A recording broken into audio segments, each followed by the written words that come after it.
மீனவர்களுக்காக குரல் கொடுக்கிற இதே சமயத்துல நம்ம தொப்புள் கொடி உறவுகளான ஈழத் தமிழர்கள்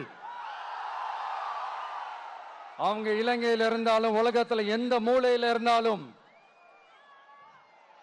தாய்ப்பாசம் காட்டின தலைவனை இழந்து தவிக்கிற அவங்களுக்காகவும் குரல் கொடுக்கிறது, அவங்களுக்காகவும் நிக்கிறது நம்மளோட கடமை இல்லையா?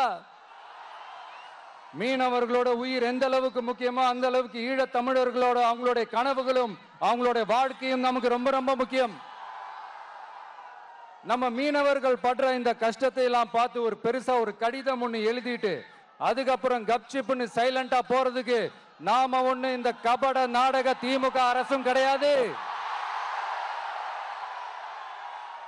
மற்ற மீனவர்கள்னா இந்திய மீனவர்கள், நம்ம மீனவர்கள்னா தமிழக மீனவர்கள். இப்படி பிரிச்சு பார்த்து பேசுறதுக்கு நாம ஒண்ணு பாசிச பாஜக அரசும் கிடையாது. நிரந்தரமான தீர்வு, நிரந்தரமான ஒரு இந்த ப்ராப்ளத்தை சால்வ் பண்றது தான் நம்மளுடைய ஒரு முக்கியமான ஒரு அஜெண்டாவே.